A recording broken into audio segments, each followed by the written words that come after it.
ओम नमो भगवते वासुदेवाय। ओम नमो भगवते वासुदेवाय। ओम नमो भगवते वासुदेवाय। मुखं करोति वाचालं पंगुं लंघयते गिरिं यत्कृपातमहं वन्दे श्री गुरु दीनताय। हरे कृष्णा। सभी भक्तों का एक बार फिर से स्वागत आज के इस भगवद गीता कार्यक्रम में। और आप सभी को निर्जला एकादशी की बहुत बहुत हार्दिक शुभकामनाएं। और आज जो भारत सरकार द्वारा भी एक दिन घोषित किया गया है, अंतर्राष्ट्रीय योग दिवस, इंटरनेशनल योगा डे, उसकी भी आप सभी को शुभकामनाएं। और अभी भी जो आप कार्यक्रम अटेंड कर रहे हैं उसको भी योग कहते हैं। नैना पटेल माता जी, कौन सा योग चल रहा है ये?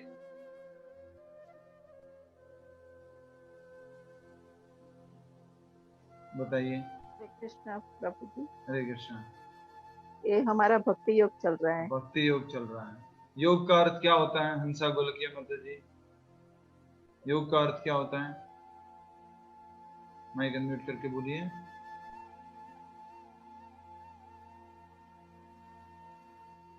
भक्त की भगवान से मिलना, जुड़ना। भक्त को भगवान से मिलना, ठीक है। लास्ट में बहुत अच्छा शब्द बोला आपने, जोड़ना। तो दो योग, दो जैसे हम पढ़ते थे बचपन में, दो योग का मतलब होता है जोड़ना। तो ऐसा कोई भी कार्य जो आपको भगवान से जोड़ता है उसको क्या कहते हैं? योग। वो कर्म के द्वारा हो सकता है, वो ज्ञान के द्वारा हो सकता है, वो अष्टांग योग के द्वारा हो सकता है, और वो भक्ति के द्वारा हो सकता है।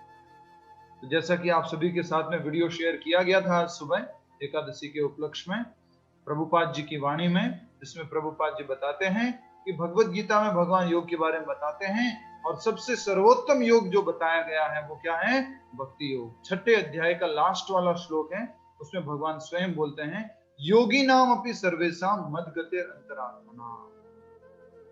योगियों में सर्वश्रेष्ठ योगी कौन है? भक्ति योगी। तो आप सब लोग क्या हो? सर्वश्रेष्ठ योगी हो। क्यों? क्योंकि आप किसका अभ्यास कर रहे हो? भक्ति योग का अभ्यास कर रहे हो, जिसको भगवान ने ऑथराइज किया है। ये सबसे बड़ा योग है। और मैं पहले भी समझा चुका हूं कि जो प्राणायाम हो गया या आसन हो गया, वो अष्टांग योग के दो भाग हैं। अष्टांग योग के बहुत सारे भाग होते हैं, यम, नियम, आसन, प्राणायाम, प्रत्याहार, ध्यान, धारणा, समाधि, 8 भाग होते हैं। इसमें से 2 भाग प्राणायाम और आसन है। लोग आजकल मात्र आसन और प्राणायाम को योग समझ बैठे। योग का अर्थ होता है जो आपका संबंध भगवान से स्थापित करवाए। तो ये आज का दिन हम भगवत गीता के माध्यम से अपना संबंध भगवान श्री कृष्ण से स्थापित कर रहे हैं। और शुरू करते हैं आज का ये कथा का कार्यक्रम। श्लोक संख्या 32, 32, अध्याय 2, गीता का 7 सभी लोग दोहराएंगे। यदृच्छयाच्छोपपन्नम् स्वर्गद्वारम् अपावृतम् सुखिनः क्षत्रियाः पार्थ लभन्ते युद्धमीदृशम्। सभी से निवेदन है अपना वीडियो ऑन करके बैठें, जिससे कि मैं देख पाऊं और आप भी अच्छे से उसका श्रवण कर पाएं। तो बता रहे हैं यहाँ पर, यदृच्छया छोपपन्नम स्वर्गद्वारम अपावृतम सुखिनः क्षत्रियाः पार्थ लभन्ते युद्धम ईदृशम्। अनुवाद दोहराइए, फिर हम आगे समझते हैं। अनुवाद: हे पार्थ, वे क्षत्रिय सुखी हैं जिन्हें ऐसे युद्ध के अवसर अपने आप प्राप्त होते हैं, जिससे उनके लिए स्वर्ग लोक के द्वार खुल जाते हैं। तो यहां पर 2 बातें बताई गई हैं। सबसे पहली बात, ऐसे क्षत्रिय जिन्हें स्वयं अपने आप क्या मिल जाता है? युद्ध का अवसर मिल जाता है। वो क्षत्रिय कैसे रहते हैं? सुखी रहते हैं। क्यों? क्योंकि अगर युद्ध में जीत गए तो राज्य भोगेंगे, और हार गए तो स्वर्ग लोक को जाएंगे, राइट? और स्वर्ग लोक के द्वार उनके लिए बड़ा से वाइड ओपन है उनके लिए स्वर्ग लोक के द्वार। जो क्षत्रिय युद्ध में, युद्ध भूमि में मारे जाते हैं, धर्म युद्ध में मारे जाते हैं। ये हम पहले भी समझ चुके हैं कि जो क्षत्रिय धर्म युद्ध में मारा जाता है किसको प्राप्त करता है? स्वर्ग को प्राप्त करता है। ठीक है, अब हम इसको अच्छे से समझने का प्रयास कर रहे हैं श्लोक को। कल के श्लोक में, जो कि सैटरडे को था, संडे को तो आप लोग थोड़ा घूमने चले जाते हैं, सैटरडे को जो श्लोक था उसमें क्या बताया गया था? स्वधर्म अपि चावेक्ष्य, दो तरह के स्वधर्म बताए गए थे। तो मैं पूछना चाहूंगा भक्ति जी से, भक्ति जी बताइए, हम भक्ति योग कर रहे हैं, ये दो तरह के स्वधर्म क्या है? वो मुक्ति और मोक्ष का। मुक्ति और मोक्ष का स्वधर्म तो गड़बड़ हो गया। दो तरह के स्वधर्म, आशीष जी बताइए। आत्मा का स्वधर्म और शरीर का स्वधर्म। यस, एक हो गया आत्मा का स्वधर्म और एक शरीर का स्वधर्म। तो वही हमने कल समझा था। आज इसको हम सरल भाषा में आपके लिए प्रस्तुत करते हैं। आप अच्छे से समझिएगा और आपको जीवन में बहुत क्लैरिटी आ जाएगी कि आपको कौन से कार्य को ज्यादा महत्व देना है, कौन से कार्य के लिए आपको समय निकालना है, या कौन से महत्वपूर्ण कार्य के लिए आपको छोटे कार्य सैक्रिफाइस करने हैं, त्याग करना है। तो आपको इस प्रकार से लिखना होगा, प्राइमरी एंड सेकेंडरी ड्यूटीज। दो तरह की ड्यूटीज होती है, दो तरह के कर्तव्य हैं, primary duty and secondary duty. Primary duty मतलब जिनको आपको करना ही करना है, प्राथमिक एंड द्वितीय, सेकेंडरी ड्यूटीज। तो इस तरह से ये दो तरह के कर्तव्य होते हैं। हर एक मनुष्य के जीवन में दो तरह के कर्तव्य होते हैं, ओनली मनुष्य के जीवन में। इस बात को समझिएगा आप, किसी और योनि में दो तरह के कर्तव्य नहीं है, एक ही कर्तव्य है, और वो जो सेकेंडरी है वही कर्तव्य है। ठीक है, तो प्राइमरी ड्यूटीज को कहा गया है आत्मा के कार्य, और सेकेंडरी ड्यूटीज को क्या कहा गया है? शरीर के कार्य। समझ में आ रहा है आपको? प्राइमरी ड्यूटीज किसको कहा गया है? आत्मा के कार्य, और सेकेंडरी ड्यूटीज शरीर के कार्य को कहा गया है। तो मनुष्य जीवन में, जब ये मनुष्य जीवन हमने धारण किया है, तो हमें सबसे पहले किसको ध्यान देना होगा? प्राइमरी ड्यूटीज को। और प्राइमरी ड्यूटी क्या है? आत्मा के कर्तव्य। जैसे अगर पिंजरे और तोते की कहानी में अगर हमने देखा था, तो उस तोते का ध्यान रखना ये प्राइमरी ड्यूटी है। वो तोता रहेगा तो ही वो पिंजरा बहुत सुंदर अच्छा दिखेगा, लोग उसको देखने हैं, तो प्राइमरी ड्यूटी। और सेकेंडरी ड्यूटी क्या है? उस पिंजरे का ध्यान रखना। तो हमारे केस में क्या हो गया? प्राइमरी ड्यूटी आत्मा के कार्य का। जैसे कि मान लीजिए आज एकादशी का दिन है, आज भगवत गीता कथा का समय है, इसी समय आपको एक और कार्य आ जाता है, एक और कार्य आ जाता है। और वो कार्य कैसा है? शरीर से संबंधित कार्य है। कोई आपको मिलने के लिए बाहर बुला रहा है, या कोई फैमिली गेट टुगेदर है, कुछ छोटी सी पार्टी है, ऐसे जाना है, तो आपको ऐसे में क्या चूज करना चाहिए? Primary duty. प्राइमरी ड्यूटी क्या है?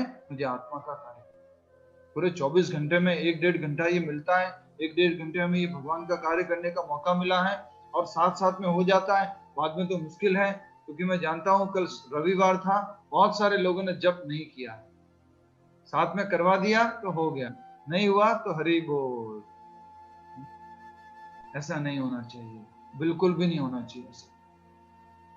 तो प्राइमरी ड्यूटी किसके प्रति? आत्मा के प्रति। दूसरा, शारीरिक ड्यूटी किसके प्रति? सेकेंडरी ड्यूटी कौन सी? शरीर के प्रति। इस प्रकार से दो तरह की ड्यूटीज होती है। पर हमने क्या कर दिया है? जानबूझ करके प्राइमरी ड्यूटी को क्या बना दिया है? क्या बना दिया प्राइमरी ड्यूटी को? ये प्राइमरी ड्यूटी है, हमने जानबूझ के इसको क्या कर दिया है? इशारा करके बताइए। प्राइमरी को क्या बना दिया हमने? जानबूझ करके सेकेंडरी बना दिया है, जानबूझ कर हम सब ने, और उसको नेग्लेक्ट सा कर दिया। जैसे वो 4 पत्नियों वाली कहानी याद है? शरीर के लिए बहुत समय निकाला उसने, अपनी दूसरी पत्नी धन संपत्ति के लिए बहुत समय निकाला उसने, अपनी तीसरी पत्नी परिवार वालों के लिए बहुत समय निकाला उसने, लेकिन स्वयं परमात्मा जो साथ में थे, साथ में हैं और आगे भी रहेंगे, उनके लिए बोले ठीक है, कभी साल में एक आध बार या दिन में कभी 5 मिनट 2 मिनट अगरबत्ती कुछ घुमा दिया। उसमें भी कौन किसके लिए अगरबत्ती घुमाते हैं? वो शरीर से संबंधित कार्य करवाने के लिए भगवान से। धन संपत्ति घर आवे, कष्ट मिटे तन का, उस तरह से कोई शरीर के कार्य करवाने के लिए उनको भी याद करते हैं थोड़ी देर के, शरीर के संबंधित जो कार्य करने के लिए। तो हमने जानबूझ करके प्राइमरी ड्यूटी को सेकेंडरी बना दिया है। पर हमें क्या करना होगा? इस भगवत गीता को समझकर प्राइमरी ड्यूटी को प्राइमरी ही रहने देना होगा और सेकेंडरी को सेकेंडरी। शरीर से संबंधित जितने भी कार्य हैं वो सेकेंडरी ड्यूटी में आते हैं। ठीक है, और हम इसको आगे समझेंगे। उससे पहले आज का जो श्लोक है इसमें हम समझ रहे हैं तो भगवान श्री कृष्ण ने अर्जुन को शरीर और आत्मा के बारे में अच्छे से समझा दिया। उसके बाद में भगवान ने पिछले श्लोक में बोला, हे अर्जुन, तुम्हें क्या करना चाहिए? युद्ध करना चाहिए। क्यों? क्योंकि तुम क्षत्रिय हो और क्षत्रिय का धर्म है युद्ध करना। इससे बढ़कर तुम्हारे लिए कोई अच्छा नहीं है, इसमें तुम डाउट मत करो, संकोच मत करो। ऐसे करके भगवान ने बताया। आज क्या कह रहे भगवान? ऐसे क्षत्रिय बहुत खुश रहते हैं, सुखी रहते हैं, जिनको ऑटोमेटिकली क्या प्राप्त होती है?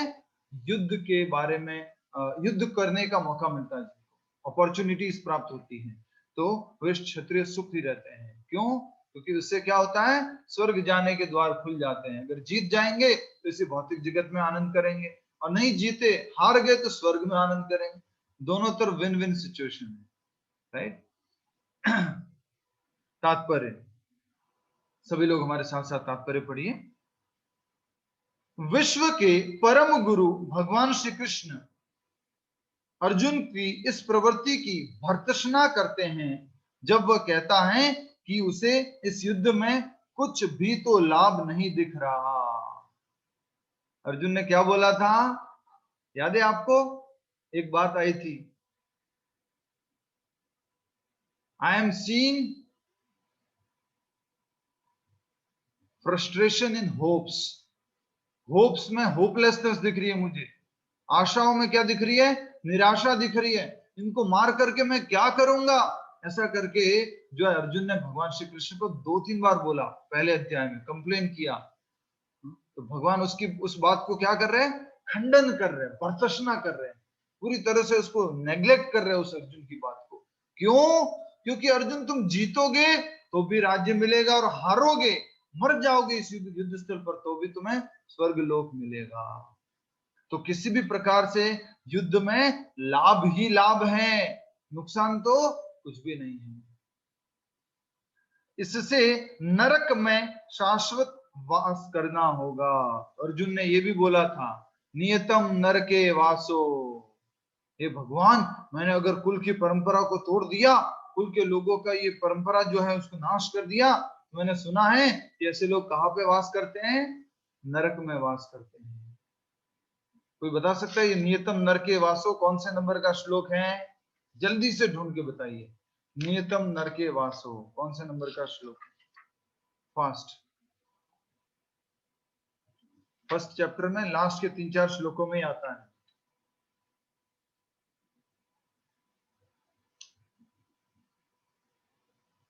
कृष्ण, कौन बताएंगे? श्लोक संख्या 43 में क्या बोला गया था कि हे भगवान, मैं अगर ये गुरु परंपरा से मैंने सुना है कि अगर कुल की परंपरा का जो नाश करता है, विनाश करता है, वो सदैव नरक में वास करता है। लेकिन भगवान यहाँ पे क्या कर रहे हैं? भगवान कह रहे हैं अर्जुन को, अर्जुन नहीं, ऐसा नहीं है, अगर तुम मारे जाओगे तो भी स्वर्ग लोक मिलेगा। तो इस बात को पूरी तरह से खंडन कर रहे हैं भगवान, जो श्लोक संख्या 43 में अर्जुन ने बोले। नेक्स्ट, अर्जुन द्वारा ऐसे वक्तव्य केवल अज्ञान जनित थे। वह अपने स्वधर्म के आचरण में अहिंसक बनना चाह रहा था, किंतु एक क्षत्रिय के लिए युद्ध भूमि में स्थित होकर इस प्रकार अहिंसक बनना मूर्खों का दर्शन है। पराशर स्मृति में श्रील व्यास देव के पिता पराशर ने कहा है, तो कहा जा रहा है कि युद्ध भूमि में खड़े होकर के कौन सी बात कर रहे हैं? अहिंसा की बात कर रहे हैं। इससे पहले क्या हो गया था? उससे पहले हमने अहिंसा के लिए बहुत ट्राई किया था, अब तुम क्यों ऐसे अहिंसा की बातें कर रहे हो अर्जुन? ये सब मूर्खों जैसी बातें क्यों कर रहे हो? भगवान ने अर्जुन को बोला। अब पराशर स्मृति में वेद व्यास जी के पिता जो पराशर मुनि है, वो क्या कहते हैं? क्षत्रियो ही प्रजा रक्षन् शस्त्र पाणि ही प्रदंडयन् निर्जित्य परसैन्यादि क्षितिम धर्मेण पालयेत्। अनुवाद, क्षत्रिय का धर्म है कि वह सभी क्लेशों से नागरिकों की रक्षा करे। शीतल जी बताइए, क्षत्रिय शब्द का अर्थ क्या समझा था मैं? क्षत्रिय, क्षत्रिय। हरे कृष्ण, बताइए। हरे कृष्ण प्रभु जी। हरे कृष्ण। जो क्षत्रिय रणभूमि में योद्धा है उसको क्षत्रिय कहते हैं, जो उसका धर्म है। क्षत्रिय, क्षत्रिय पूरा वर्ड टू वर्ड मीनिंग बताया था। क्षत्रिय, क्षत्रिय कौन बताएगा? विभा जैन बताइए। क्षत्रिय। हरे कृष्ण प्रभु। हरे कृष्ण। क्षत्रिय, शत माने चोट से या क्षति से, और त्रायते रक्षा करना। जो यस, जो क्षति से, जो हर्ट से जो रक्षा करता है उसको क्या बोलते हैं? क्षत्रिय बोलते हैं। ठीक है, अब देखते हैं आगे इसमें जो बात बताई जा रही है कि क्षत्रिय का धर्म है कि वह सभी क्लेशों से नागरिकों की रक्षा करे। कोई भी क्लेश आए, कोई भी प्रॉब्लम आए, क्षत्रिय का कर्तव्य है प्रजा की, समाज की रक्षा करना। इसलिए उसे शांति तथा व्यवस्था बनाए रखने के लिए हिंसा करनी पड़ती है। कभी कभी शांति बनाए रखने के लिए, समाज में वातावरण अच्छा बनाए रखने के लिए उसको क्या करनी पड़ती है? हिंसा करनी पड़ती है। कभी कभी दंड देना पड़ता है। पर किसको दंड देना पड़ता है? मान लीजिए एक चोर है, वो पूरे समाज में क्या कर रहा है? उद्दंड मचाए हुए है, समाज में पूरा लोगों को डिस्टर्ब किया हुआ है। तो क्या क्षत्रिय राजा को उसको दंड नहीं देना चाहिए? वो दंड देंगे, उसको कष्ट होगा, लेकिन उससे क्या होगा? बाकी सबका जीवन शांतिपूर्ण हो जाएगा। कोई व्यक्ति ऐसा है जो बहुत घर घर में जाके लोगों को परेशान कर रहा है, तो राजा क्या करता है? उसको दंड देता है। क्यों? क्योंकि उससे बाकी लोगों की शांति बनी रहे। तो कभी कभी शांति बनाए रखने के लिए दंड देना पड़ता है या हिंसा करनी पड़ती है। अतः उसे शत्रु राजाओं के सैनिकों को जीतकर धर्म पूर्वक संसार पर राज्य करना चाहिए। तो क्षत्रिय जो राजा हैं, अगर आपको एक लाइन में लिखना है तो एक बात लिख लीजिए, ये मैं चाहूंगा कि आप लिखें। नेक्स्ट कभी भी मैं प्रश्न पूछूंगा या क्विज करूंगा तो आप में ये प्रश्न आएंगे आपके। क्षत्रिय का मुख्य धर्म क्या है? तो आप लिख सकते हैं, क्षत्रिय का मुख्य धर्म है सभी लोग वर्ण और आश्रम के नियमों का पालन करें। ये क्षत्रिय को देखना है, ये राजा को देखना है कि सभी लोग वर्ण और आश्रम के नियमों का पालन करें। मैं जल्दी से पूछता हूं, दर्शना माता जी बताइए, वर्ण क्या होते हैं? 4 प्रकार के। जी हरे कृष्ण प्रभु जी। हरे कृष्ण जी। मैंने क्वेश्चन बराबर पढ़ा नहीं है, आप बोले जरा। 4 प्रकार के वर्ण क्या होते हैं? 4 प्रकार के वर्ण, ब्राह्मण, क्षत्रिय, वैश्य और शूद्र। क्या बात है, अरे वाह। और 4 प्रकार के आश्रम? एक तो ब्रह्मचारी, सॉरी बिल्कुल सही है। मतलब ब्रह्मचारी आश्रम, गृहस्थ आश्रम, वानप्रस्थ आश्रम एंड संन्यासाश्रम। क्या बात है, आप तो पूरा एकदम साइलेंट डिवोटी थे, पीछे सारा अच्छे से श्रवण कर रहे थे। वेरी नाइस, बहुत अच्छा। तो ये 4 वर्ण और आश्रम हो गए।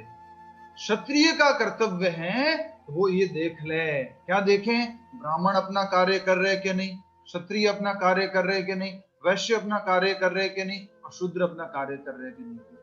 और उसी प्रकार से ब्रह्मचारी, गृहस्थ और वानप्रस्थ, ये राजा का, एक क्षत्रिय लीडर का एक कर्तव्य होता है।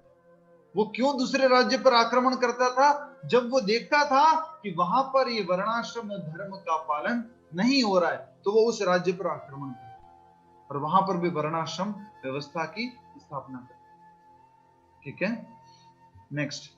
यदि सभी पक्षों पर विचार करें तो अर्जुन को युद्ध से विमुख होने का कोई कारण नहीं था। शरीर के स्तर पर देख लिया, आत्मा के स्तर पर देख लिया, सब स्तरों पर, पक्षों पर विचार कर लिए, तो कोई भी कारण नहीं है कि अर्जुन क्या करे? युद्ध से विमुख हो जाए। हमने अच्छे से समझ लिया इस बात को, इसलिए मैं नहीं समझा रहा हूं कि शरीर के स्तर पर और आत्मा के स्तर पर अर्जुन अगर सोचे भी तो भी उसको युद्ध करना चाहिए। यदि वह शत्रुओं को जीतता है तो राज्य का भोग करेगा, और यदि वह युद्ध भूमि में मरता है तो स्वर्ग को जाएगा, जिसके द्वार उसके लिए खुले हुए हैं। युद्ध करने से उसे दोनों ही तरफ से लाभ होगा, यहाँ भी लाभ है उसको। अगर युद्ध करता है तो लाभ, युद्ध में हारा जाता है, मारा जाता है तो लाभ। और क्षत्रिय युद्ध से वापस तो नहीं आ सकता है, जैसा कि हम कल समझ लिए थे। वो क्षत्रिय राजा की पत्नी जो थी छत्राणी, वो बोलती है तुम जीत करके आए हो? बोले नहीं, मैं जीत करके नहीं आया। अगर तुम जीत करके नहीं आए हो, मैं भी छत्राणी हूं, तुम्हारा चेहरा नहीं दिखूंगी, तुम वापस चले जाओ। तो क्षत्रिय वापस युद्ध भूमि से ऐसे लौट कर नहीं आता, या तो वो जीतेगा या मरेगा, और कुछ भी नहीं। ठीक है, अगले श्लोक की तरफ आगे बढ़ते हैं। उसके बाद हम भगवद गीता के इस कथा को विराम दे करके एकादशी की थोड़ी कथा समझेंगे और जाप करेंगे, और आप अधिक से अधिक जाप करने का भी आप सभी को प्रयास करना है। मैं आशा करता हूं कि आप में से बहुत सारे लोग 16 माला का जाप कर रहे हैं, और बहुत सारे ऐसे भी हैं जो 32, 50, 64 इतनी मालाएं जाप कर रहे हैं। हमारे प्रभु जी जो हैं यहाँ पर, वो 108 माला जप करते हैं कम से कम एकादशी। तो इस तरह से अपना जीवन जो है, प्राइमरी ड्यूटी को इम्पोर्टेंस देना है। आज के दिन थोड़ा सा बाकी कामों को नहीं भी ध्यान देंगे तो चल जाएगा। अधिक से अधिक प्राइमरी ड्यूटी, आत्मा का कार्य करना है। ठीक है, श्लोक संख्या 33 दोहराएंगे। अथ चेत्त्वमिमं धर्म्यं संग्रामं न करिष्यसि ततः स्वधर्मं कीर्तिं च हित्वा पापम् अवाप्स्यसि। एक बार और, अथ चेत्त्वमिमं धर्म्यं संग्रामं न करिष्यसि ततः स्वधर्मं कीर्तिं च हित्वा पापम् अवाप्स्यसि। देखिए यहाँ पर क्या बताया जा रहा है, अनुवाद आप सभी लोग दोहराइए। किंतु यदि तुम युद्ध करने के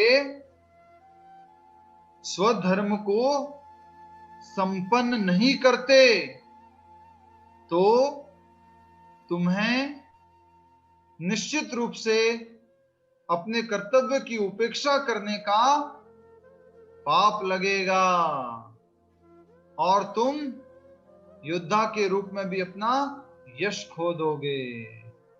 अब भगवान थोड़ा क्या कर रहे हैं, ईगो हर्ट कर रहे हैं अर्जुन का। किस रूप में? क्षत्रिय के रूप में। तो भगवान कह रहे हैं, एक आपने अगर वो पहले कृष्णा सीरियल आता था, उसमें अगर वो कृष्णा बात करते हैं, वो ऐसे बात करते हैं, जैसे एक धेनुकासुर राक्षस आता है तो इस तरह से बोलते हैं, धेनुकासुर तुम आ गए। तो उसी तरह से भगवान भी थोड़ा इस तरह से यहाँ पर अर्जुन को बताने की कोशिश कर रहे हैं, किंतु यदि तुम युद्ध करने के स्वधर्म को संपन्न नहीं करते तो तुम्हें निश्चित रूप से अपने कर्तव्य की उपेक्षा करने का पाप लगेगा, और तुम योद्धा के रूप में भी अपना यश खो दोगे। ऐसे करके भगवान अर्जुन को बोल। भगवान ने कौन सा पद स्वीकार कर रखा है अभी? सुनीति देवी जी बताइए, भगवान ने अभी कौन सा पद स्वीकार कर रखा है? माइक अनम्यूट करके बोलिए। हरे कृष्णा, माइक अनम्यूट करके बोलिए। हाँ, हरे कृष्णा प्रभु जी। हरे कृष्णा। भगवान ने कौन सा पद स्वीकार कर रखा है? प्रभु जी मैं अभी पहली बार ही अभी हूँ। अच्छा, पहली बार मैंने ज्वाइन ही किया है अभी। कोई बात नहीं, कोई बात नहीं, ठीक है। तो भगवान ने, जिसे नीचे बहुत सारे लोगों ने बता दिया है, गुरु पद स्वीकार किया है, और गुरु पद स्वीकार करके भगवान कह रहे अर्जुन को कि हे अर्जुन, तुम क्षत्रिय हो और क्षत्रिय का धर्म है युद्ध करना, और क्षत्रिय तो वो बहुत भाग्यशाली है, वो क्षत्रिय तो बहुत सुखी है जिनको ऑटोमेटिकली लड़ाई करने का अवसर मिलता है, सामने से युद्ध करने का अवसर मिलता है। क्यों? क्योंकि उनके लिए तो स्वर्ग के द्वार खुले हैं। पर तुम अगर अपना स्वधर्म नहीं करोगे, तुम क्षत्रिय होकर भी लड़ाई नहीं करोगे, तो क्या करोगे? क्या हो जाएगा? तुम अपने कर्तव्य की उपेक्षा करने का पाप लगेगा, अपना कर्तव्य नहीं करने का पाप लगेगा तुम्हें। उपेक्षा करना मतलब उसको नहीं पालन करना, उसको रेस्पेक्ट नहीं देना, तो उसके तुम्हें पाप लगेगा। और तुम योद्धा के रूप में भी अपना यश खो दोगे। कौन सा योद्धा? अर्जुन, महान गांडीवधारी धनंजय, जो चलती हुई मछली को आंख में जो इशारा, वो क्या बोलते, तीर चला देता था नीचे जल में देख करके, जो चलते हुए कुत्ते के मुंह में बहुत सारे बाण जो है वो डाल देता था, वो अर्जुन, महान गांडीवधारी अर्जुन, तुम अपना यश खो दोगे। क्षत्रिय के लिए यश बहुत बड़ी बात होती है, क्योंकि अगर आपको मालूम होगा, ध्रुव महाराज, ध्रुव का नाम सुना है आप सभी ने? छोटा सा प्यारा सा 5 साल का बच्चा ध्रुव, राइट? तो ध्रुव जो था, उसको जो है उसकी सौतेली माँ ने बोल दिया कि तुम अपने राजा की गोद में नहीं बैठ सकते, अपने पिता की गोद में नहीं बैठ सकते। 5 साल के बच्चे को, क्योंकि वो क्षत्रिय था, उसको क्या लग गया, हर्ट हो गया, मेरे को बोला मैं नहीं बैठ सकता। वो पूरा माँ के पास जाते, अपनी माँ के पास पूरी घटना सुनाते हैं, और माँ को बोलते हैं, माँ मुझे अपनी पिताजी की गोद में बैठना है, मुझे अपने पिताजी का प्यार चाहिए। माँ बोलती है कि अगर तुम्हें चाहिए तो क्या करना है, तुम्हें जो है जंगल जाकर भगवान विष्णु की तपस्या करनी है, वही तुम्हें ये दिला सकते। जंगल चले गए, और जंगल में जाने के बाद दर दर भटक रहे, छोटा सा बालक 5 साल का। सोचिए, हम लोगों को वृंदावन आना हो तो 10 अरेंजमेंट करते हैं, प्रभु जी गेस्ट हाउस मिल जाएगा क्या? गेस्ट हाउस एसी है, नॉन एसी है? अच्छा, उसमें ब्रेकफास्ट लंच डिनर वो भी अवेलेबल है कि नहीं? पूरा अरेंजमेंट। कहा किस लिए आ रहे हैं? कृष्णा का दर्शन करने के लिए आ रहे हैं, लेकिन पूरा अरेंजमेंट करके आते हैं। वो ध्रुव 5 साल का बालक वैसे गया, और रास्ते में कौन मिल गया उनको? इशारा करके बताइए, रास्ते में कौन मिले उनको? हरि बोल, इशारा करके बताइए, रास्ते में कौन मिले उनको? नारायण नारायण, नारद मुनि मिल गए उनको। तो जैसे नारद मुनि मिले, तो नारद मुनि ने उनको क्या कहा, हे बालक तुम कहाँ जा रहे हो? बोले मैं विष्णु को ढूंढने जा रहा हूँ। आपको उनके बारे में कुछ मालूम है कि नहीं?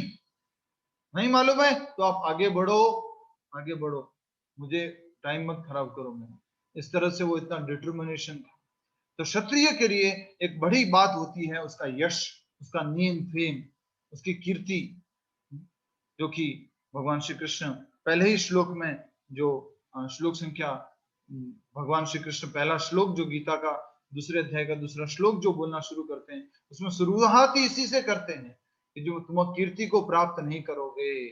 2.2 में भगवान साफ साफ बोलते हैं, तुम्हारे अंदर ये कलमश कहां से आया है अर्जुन? तुम्हें अपना कर्तव्य करना चाहिए, तुम्हें अनार्य जैसी बातें क्यों कर रहे हो? ऐसा करके भगवान उसको दूसरे श्लोक में, जो पहला श्लोक था भगवान श्री कृष्ण का, गीता के दूसरे अध्याय का दूसरा श्लोक है, उसमें भगवान बोलते हैं। और यहाँ पर क्या कहते हैं, तुम्हारे लिए शोभा नहीं देता, और तुम क्षत्रिय हो, और क्षत्रिय जो है अगर युद्ध में है क्या करेगा, चला जाएगा, युद्ध से विमुख हो जाएगा, तो वो उसके लिए क्या है, बहुत अपमानजनक है, बहुत अपमान हो जाएगा। ऐसा करके भगवान समझा रहे हैं। ठीक है, तात्पर्य, अभी भगवान कौन से स्तर पर बात कर रहे हैं? आप सभी से उत्तर चाहता हूं। अभी भगवान कौन से स्तर पर बात कर रहे हैं? प्राइमरी ड्यूटी के स्तर पर या सेकेंडरी ड्यूटी के स्तर पर? आत्मा के स्तर पर या शरीर के स्तर पर? भगवान कौन से स्तर पर बात कर रहे हैं जिग्नेश भाई? 1 और 2? 1 इज शरीर, सॉरी 1 इज आत्मा एंड 2 इज शरीर।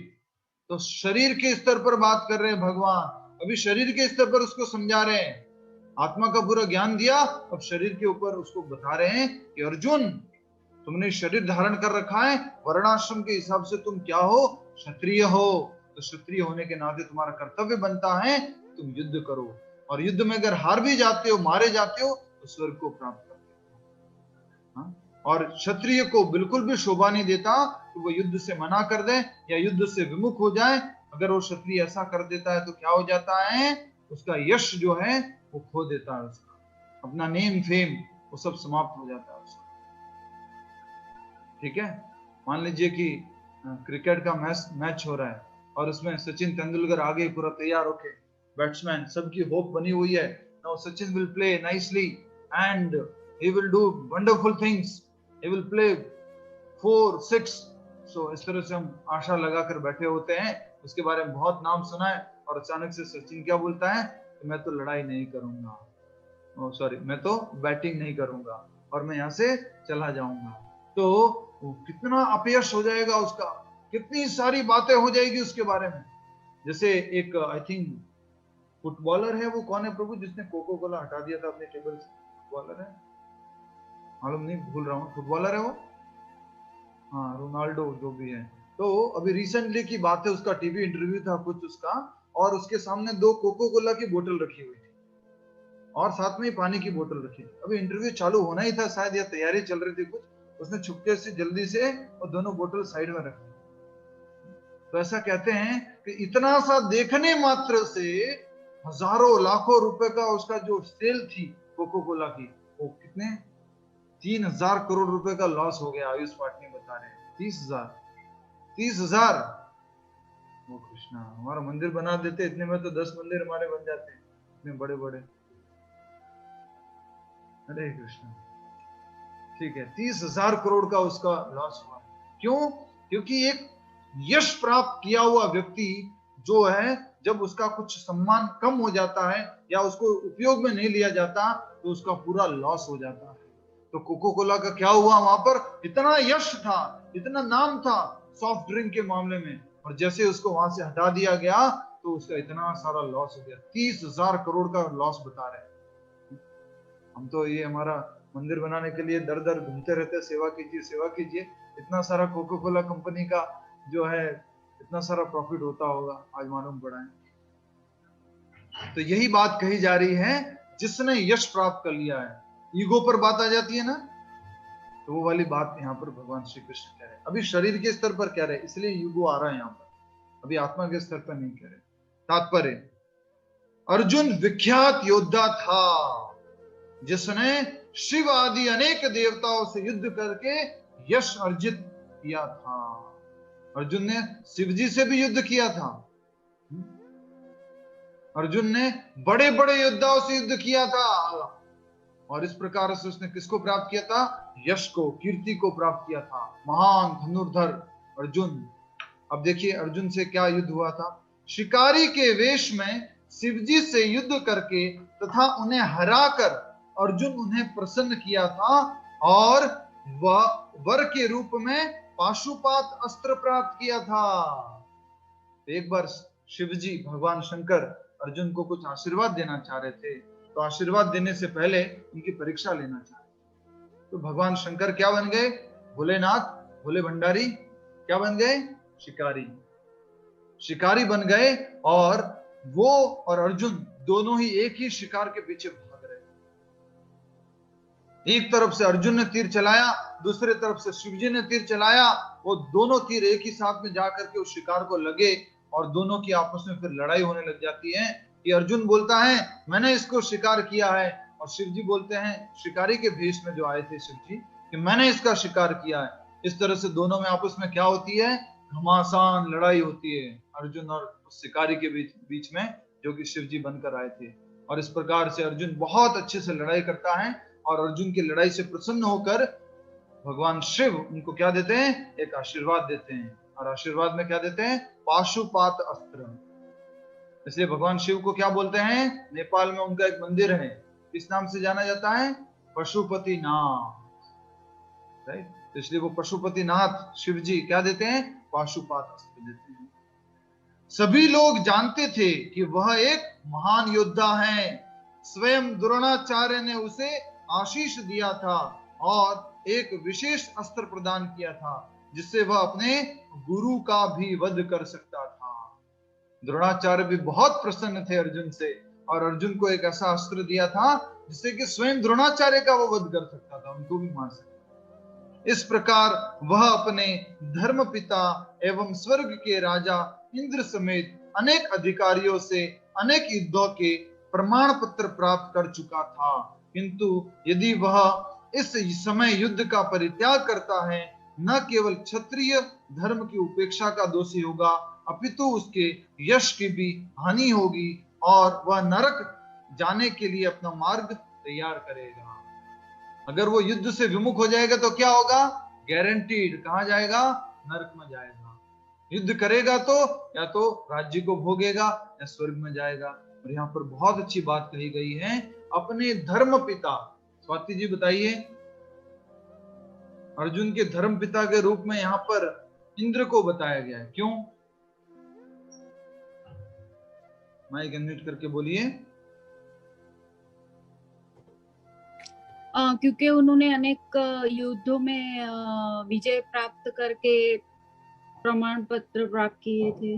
पिता पिता, कल फादर्स डे था, हमने इसमें अच्छे से समझा था कृष्णा के बारे में। Krishna is the supreme father. कौन बताएगा? श्रुति जी। जिसको भी बताना है वीडियो ऑन करके, माइक हैंड रेज करके आपको इशारा करना पड़ेगा। कौन बता रहे हैं? रंजन वैकरिया जी। यस, बताइए कहाँ गए आप? मिल नहीं रहे। हरे कृष्ण, कहाँ पर ढूंढे आपको? हम तो वृंदावन में आ गए। ब्रज की गलियों में है क्या आप? अच्छा, आप बताइए। रिया पटेल नाम से ज्वाइन किया आज आप बताइए।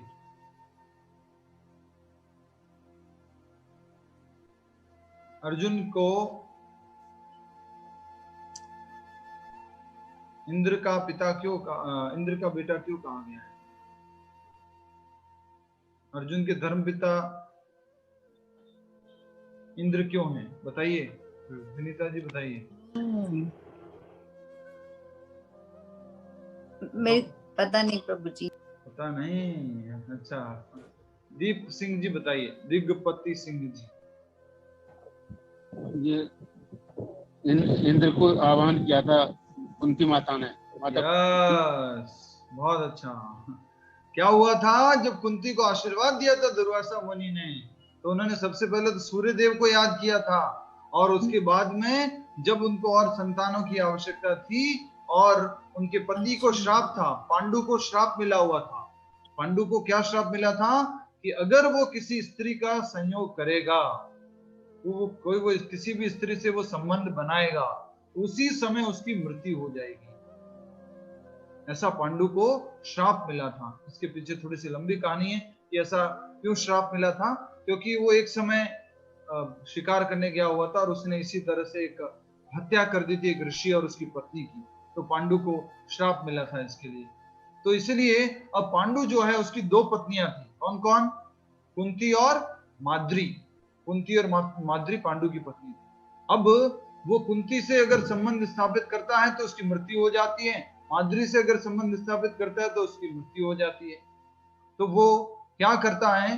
वो जो है माद्री के साथ में वो वन में चला जाता है, और वन में जाने के बाद कुंती यहाँ पर अकेली होती है। इधर माद्री और जो है ये राजा, क्या नाम है इनका, पांडु, वो रहते हैं। इस प्रकार से दोनों वहां पर जंगल में होते हैं, और एक समय क्या होता है कि राजा पांडु उस माद्री के सौंदर्य को देखकर बहुत आकर्षित हो जाते हैं, और इतना ज्यादा आकर्षित हो जाते हैं कि वो वहीं पर उनसे संबंध स्थापित करते हैं और वहीं पर उनकी मृत्यु हो जाती है।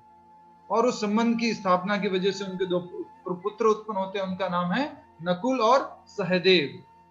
बट कुंती किसी भी प्रकार से उनका कुछ जन्म नहीं हो पाया, और उस कारण से उनके बच्चे नहीं थे कुंती के। तो कुंती क्या करती है?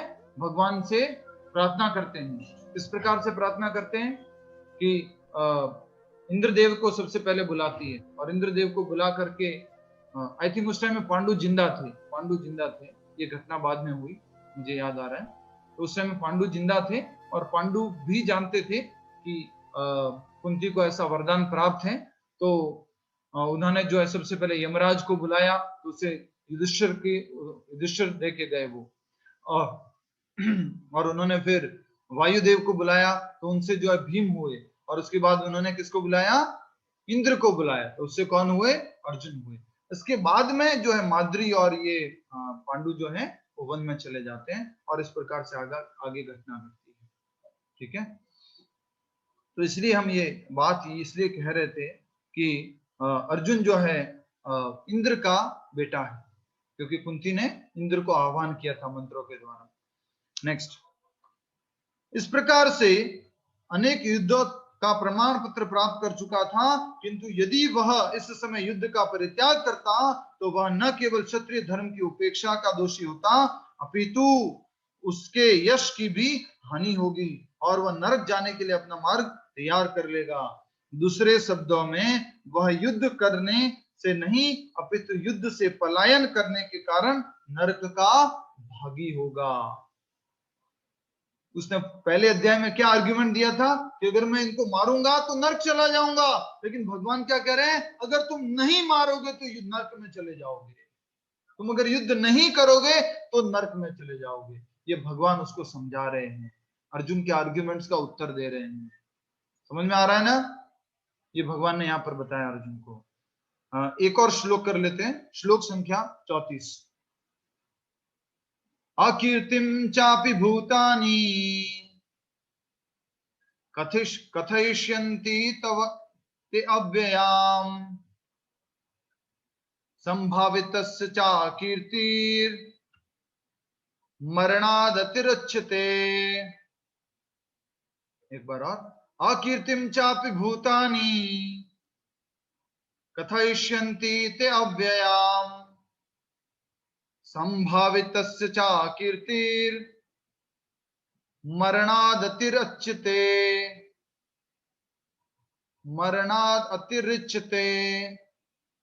यस, अनुवाद दोहराइए क्योंकि ये कनेक्टेड श्लोक था, इसलिए मैं पूरा करना चाह रहा हूं। जो लोग सदैव तुम्हारे अपयश का वर्णन करेंगे, लोग सदैव तुम्हारे अपयश का सदैव वर्णन करेंगे और सम्मानित व्यक्ति के लिए अपयश तो मृत्यु से भी बढ़कर है। मूवी में तो देखा था आपने, राइट?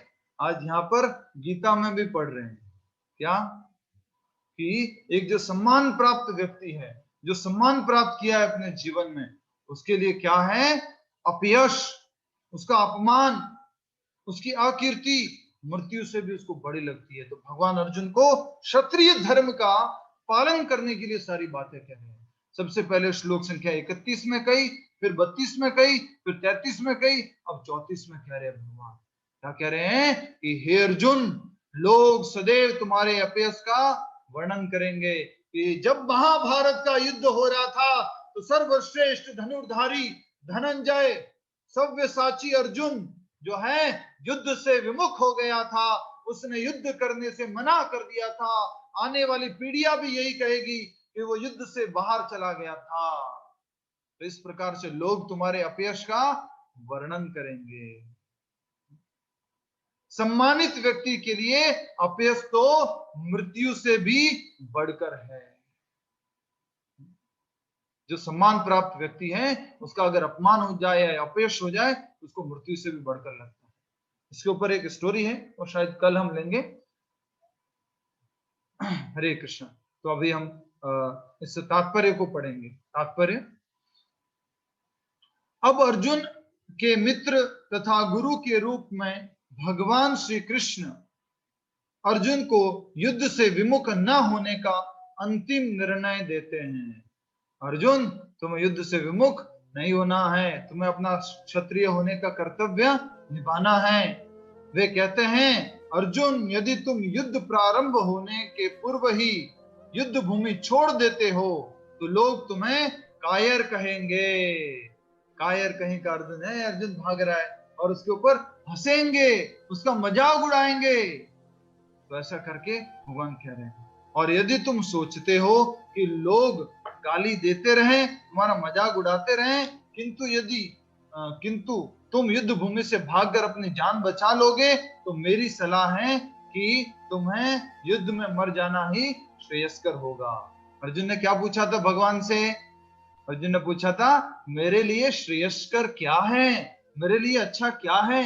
कृष्णा, प्लीज बताइए, मैं आपकी शरण में हूँ, आप मेरे गुरु हो, मैं आपका शिष्य हूँ। What is good for me, please let me know. तो भगवान कृष्ण कह रहे हैं युद्ध करना तुम्हारे लिए श्रेयस्कर है। युद्ध छोड़कर जाओगे तो क्या होगा, लोग तुम्हारा अपयश करेंगे, तुम्हारा मजाक उड़ाएंगे, लोग तुम्हें गालियां देंगे, तुम्हें कायर कहेंगे। तो इससे तो अच्छा है तुम युद्ध कर लो, और युद्ध करके जो है मारे जाओगे तो ये तुम्हारे लिए अच्छा है। तुम जैसे सम्मानित व्यक्ति के लिए अब कीर्ति मृत्यु से भी बुरी है। जो रेपुटेटेड पर्सन है उसका अगर कुछ अपमान हो जाए तो मृत्यु से भी ज्यादा खतरनाक है, मृत्यु से भी ज्यादा बुरी है। अतः तुम्हें प्राण भय से भागना नहीं चाहिए, युद्ध में मर जाना ही श्रेयस्कर होगा। इससे तुम मेरी मित्रता का दुरुपयोग करने तथा समाज में अपनी प्रतिष्ठा खोने के अपयश से बच जाओगे। नहीं तो लोग क्या कहेंगे, ए देखो ग्वाले का मित्र ग्वाला निकला, ये ग्वाला भी रण छोड़ के भागा था, इसका नाम रण छोड़ पड़ गया था, और ये अर्जुन भी देखो ये रण छोड़कर भाग रहा है, इनका मित्र, और ये भी जो है महाभारत का युद्ध छोड़ करके भाग रहा है। तो लोग जो है मेरी मित्रता का दुरुपयोग करेंगे और समाज में अपनी प्रतिष्ठा खोने के अपयश से बच जाओगे अगर तुम युद्ध करते हो। अतः अर्जुन के लिए श्री भगवान का अंतिम निर्णय था कि वह संग्राम से पलायन न करे अपितु युद्ध में मरे, युद्ध करे वो। ये भगवान का अंतिम डिसीजन है अर्जुन को, हे युद्ध, हे युद्ध नहीं, हे अर्जुन क्या करो, युद्ध करो। ऐसा करके भगवान अर्जुन को ये क्षत्रिय शरीर के प्लेटफॉर्म पे बता रहे हैं कि तुम्हारा कर्तव्य है क्षत्रिय के नाते युद्ध करना, तो please fight, get up and fight. आप तो आतिष्ठ उत्तिष्ठ भारता।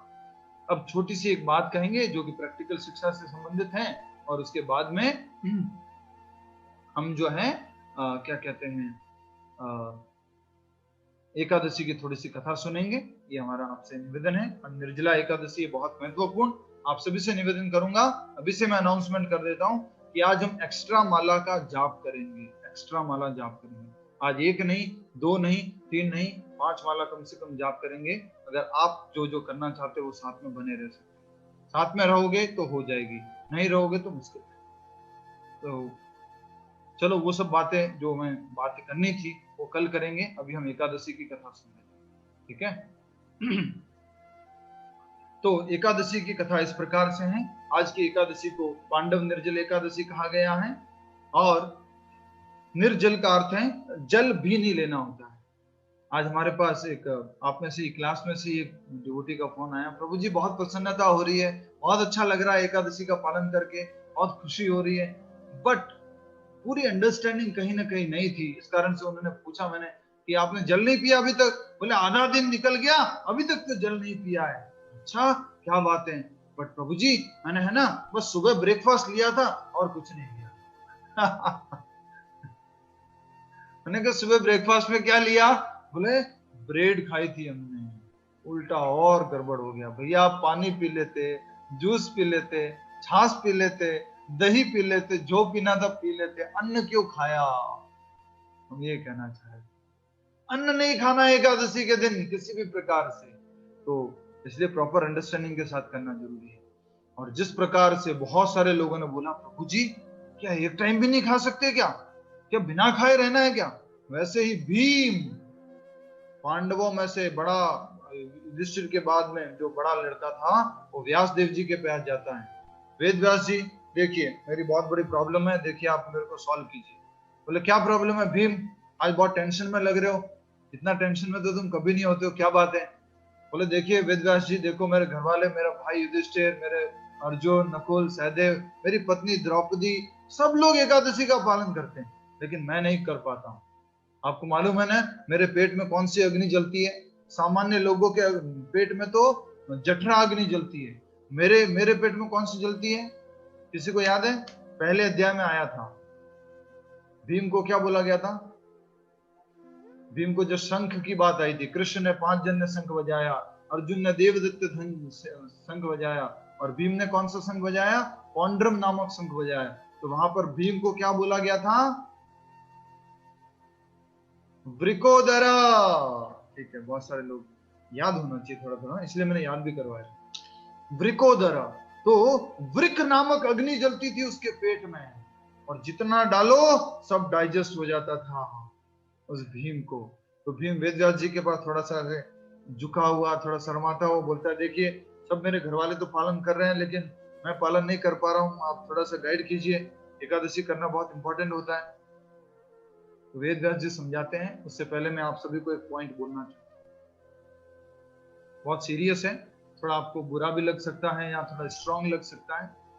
दुनिया में कोई भी व्रत ऐसा नहीं है जिसको अगर आप पालन नहीं करो तो पाप लग जाएगा। ऐसा कोई व्रत नहीं है जिसको पालन नहीं करने से पाप लगता हो।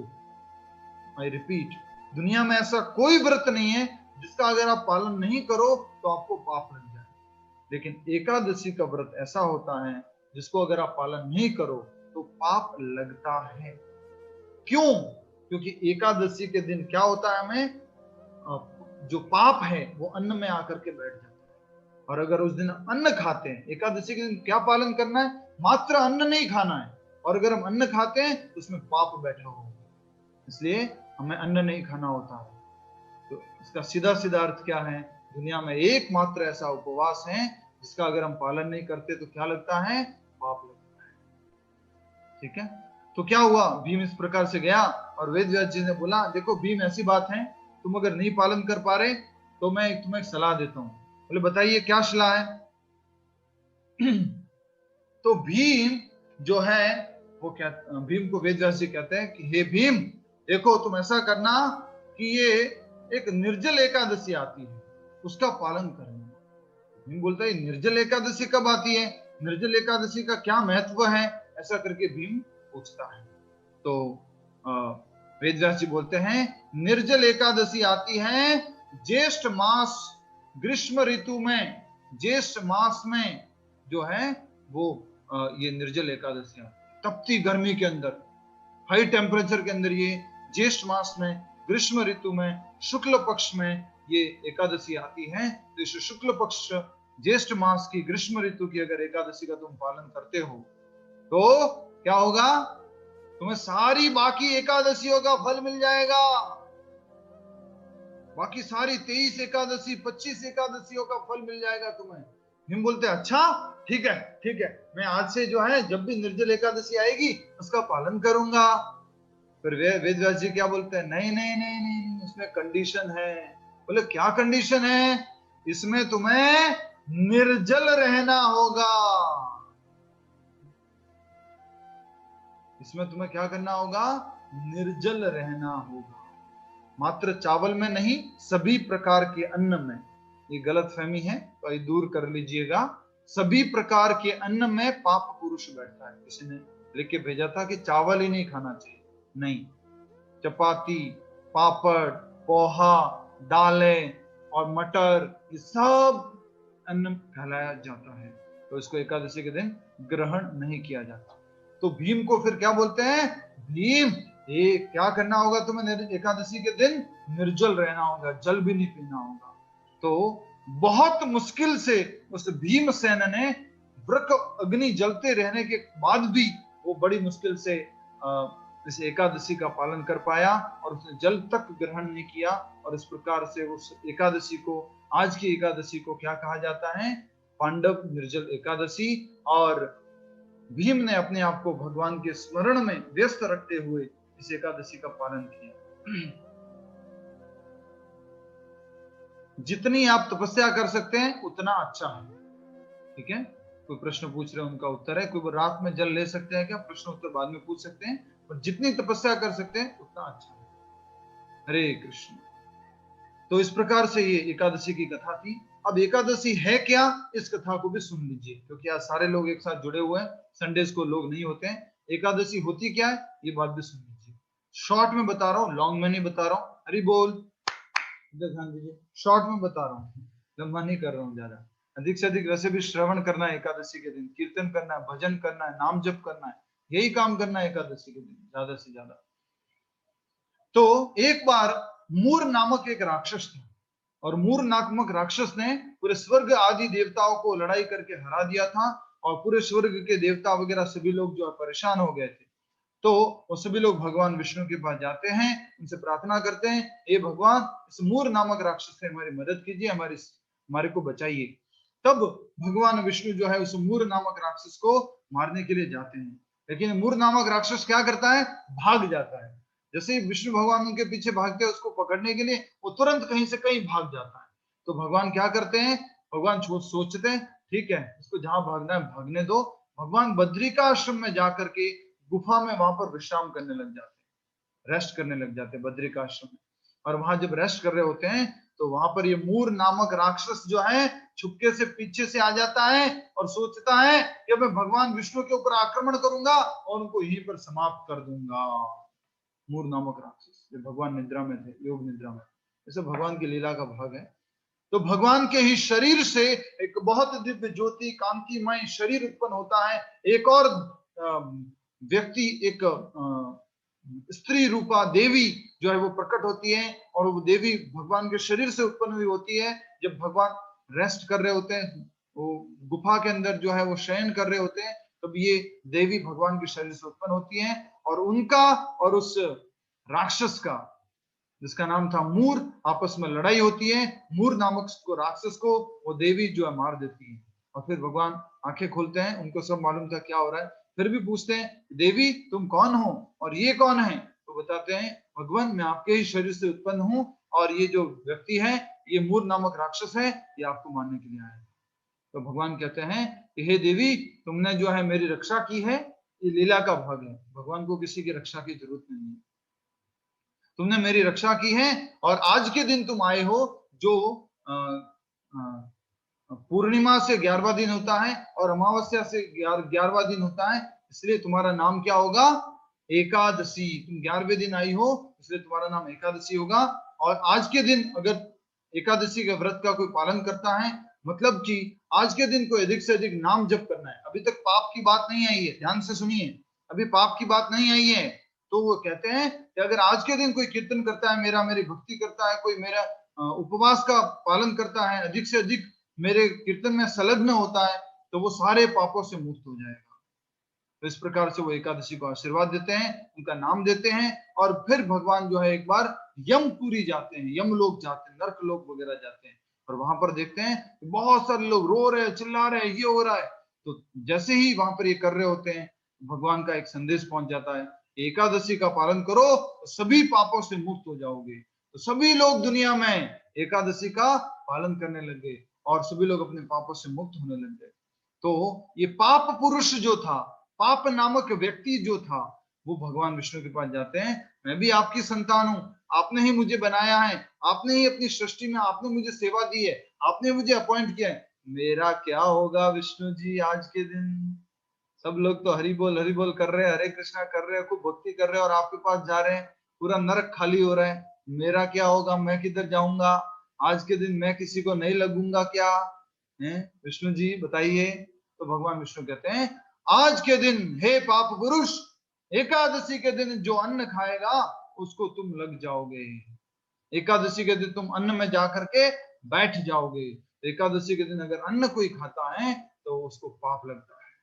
इसलिए कहा गया है एकादशी के दिन हमें अन्न नहीं खाना चाहिए और भगवान को अर्पित किया हुआ फल, दूध और जो फलाहारी चीजें होती है उसको आप खा सकते हैं। और मैं पहले ही बता चुका हूं, बार बार बता चुका हूं और भी बता रहा हूं, उपवास का अर्थ होता है, उप मतलब पास में, वास मतलब रहना, अधिक से अधिक भगवान के पास में रहना, भगवान का संकीर्तन करना, भगवान का नाम जप करना। ये एकादशी का महत्व है, एकादशी की ये कथा है, शॉर्ट में मैंने आपको बताई है। तो आइए हम वृंदावन धाम में बैठे हुए, आप जहां पर भी हैं, जिस भी स्थान में, वो धाम वृंदावन बन जाएगा अगर आप इस वृंदावन के ठाकुर जी का नाम जप करेंगे जहां पर बैठे उस स्थान से। हम सब लोग मिलकर महामंत्र का जप करेंगे, उसके बाद में प्रैक्टिकल पॉइंट, उसके बाद में थोड़े से प्रश्न उत्तर और उसके बाद फिर जाप, फिर 1-2 प्रश्न उत्तर, फिर जाप, फिर 1-2 प्रश्न, फिर जाप, ऐसे करके हम अधिक से अधिक जाप करेंगे। ठीक है, हरे कृष्णा। अपनी अपनी जप माला ले लीजिए। आज जितने भी भक्त लोग आए हुए हैं, अनाउंसमेंट सुन लीजिए। आप सभी के लिए अनाउंसमेंट है कि आप में से जो भी लोग अभी तक भगवत गीता का जो 3 बजे वाला ग्रुप है उसमें ऐड नहीं है, डायरेक्टली आपके पास बस लिंक आता है, आपको कुछ हमारा जो ग्रुप बने हुए भगवत गीता का उसमें ऐड नहीं है, तो प्लीज आप ऐड हो जाइए, जिससे कि आपको प्रतिदिन रिकॉर्डिंग मिल सके और भी जो सूचना होती है क्लास से संबंधित वो आपको मिल सके। ठीक है, शुरू करते हैं महामंत्र का जप। नमः ओम विष्णुपादाय कृष्ण बहुत सारे लोग हमारे को क्या कहते हैं, कुछ बुरा भला करने लग जाते हैं, तो हमें कभी उससे डिस्टर्ब नहीं होना है। और इसलिए हमें अपना कर्तव्य, भक्ति करने का कर्तव्य पालन करते रहना है। ठीक है, बहुत अच्छा। नेक्स्ट। हरि बोल प्रभु जी। हरे कृष्णा। प्रभु जी, सभी को जीवन में कम से कम एकादशी को अन्न का त्याग कर देना चाहिए, ये हमें भी दान करना चाहिए। एकादशी के दिन अन्न का त्याग कर देना चाहिए। अन्न का त्याग कर देना चाहिए, ये तो क्लास का पॉइंट नहीं है, तो भी कोई बात नहीं। एकादशी के दिन अन्न नहीं लेना चाहिए। ठीक है, त्याग करना तो ये बोलते हैं जो ऑलरेडी ले चुके हैं और उसको छोड़ना, लेना नहीं चाहिए। हरे कृष्ण। नेक्स्ट। हरे कृष्ण। प्रश्न है आपका? ठीक है, प्रश्न पूछिए। मेरा प्रश्न